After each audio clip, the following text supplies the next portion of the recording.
So day 3 of approximating areas under curves, and today, by the title at the top, says we're going to be using trapezoids. And today we're going to look at Jada's motorcycle trip one more time. So yesterday we actually used the left rectangular approximation method, and we talked about the right and the midpoint methods to approximate the total distance that Jada drove. Are there other methods? Well, yep, there are. Trapezoids. Recall that Jada's velocity was given by the curve t squared miles per hour for 0 to 10 hours. Now before we look at these trapezoids, let's talk about what are the advantages and disadvantages of using rectangles to approximate the area. And why were our left and our right approximation methods off, not exact? Well, first of all, an advantage is that they're very simple, right? It's very easy to calculate the area of a rectangle, just length times width. But the disadvantage is that it assumes that the rate of change is constant over each subinterval. And that's why our left and our right approximations were consistently either over or under estimates, because they either were rectangles that were a little bit too small or a little bit too big.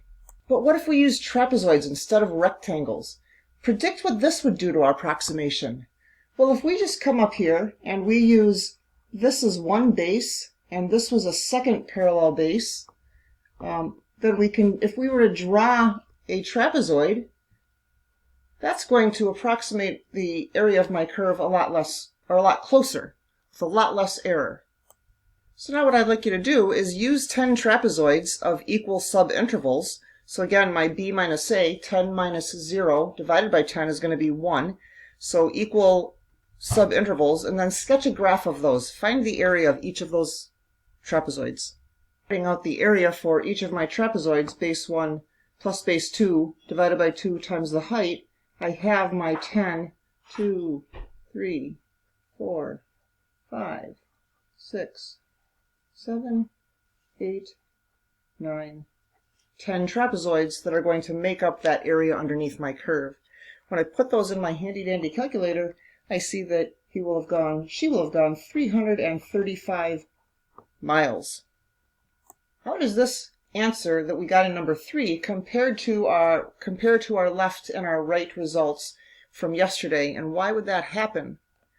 Well, if you think about it, it's going to be the average of the left and the right, because instead of using just the left endpoints or just the right endpoints to find the height, we actually are, in the formula for a trapezoid, averaging those two values. So what are the important ideas about this section? Well, the big idea is, instead of using rectangles, we're going to be using the area of a trapezoid. And so how do we get those values that we're putting into the area of the trapezoid? Well, this is our common geometric formula for the area of a trapezoid. How are we going to get base 1? We're going to evaluate the function at the left endpoint. And how do we get our b2 is we're going to evaluate the function at our right endpoint.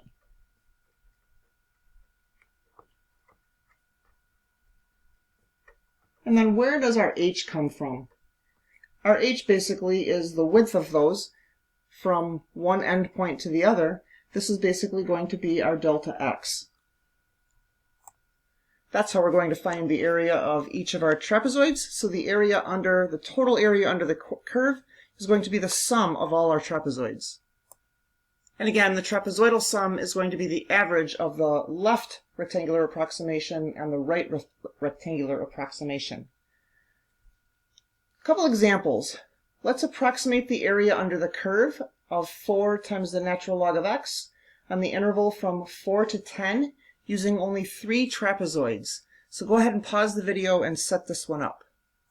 First of all, remember that our delta x is our b minus a, so the length of our interval, so 10 minus 4, divided by how many intervals do we want to have is 3. So 6 divided by 3 gives us 2. Putting this into my trapezoidal formula, I have 4 times the natural log of my left endpoint is going to be 4, plus 4 times the natural log of my delta x is 2, so I'm going to add 2 to that, so I'm going to go to 6, divided by 2, and then my delta x is 2.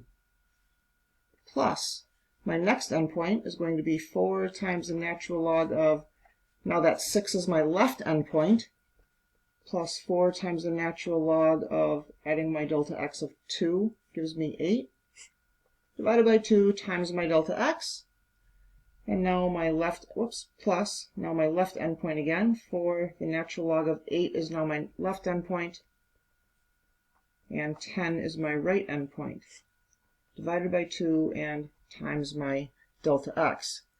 And then if you want to go ahead and pop this into your handy-dandy calculator, you are going to get that the area is 45.725 units squared. And example number 2. Joanna jogs along a straight path for 0 is less than t is less than 40, so my interval is 40 units long. Joanna's velocity is given by a differentiable function, measured in meters per minute.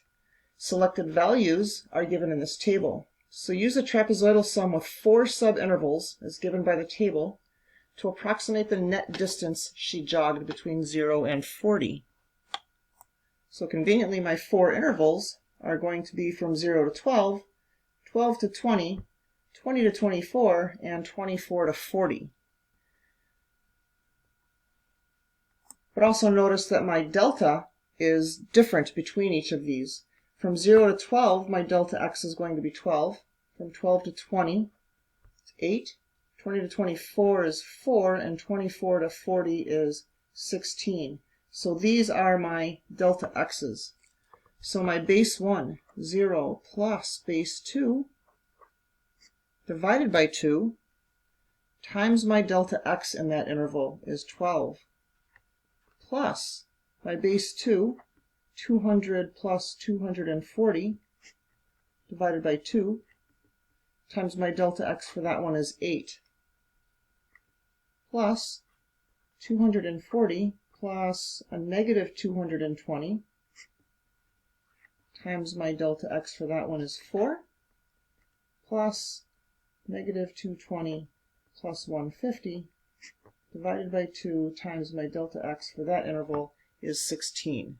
If you want to simplify each one of these, you would get 1200 plus 1760 plus 40 plus a negative 560. If we add all those together, we're going to get 2,440. And again, remember that we're taking our velocity, which is meters per minute, times my number of minutes. Using my unit analysis, I get that she had a net change of 2,440 meters. Please make sure you come to class if you have any questions on these.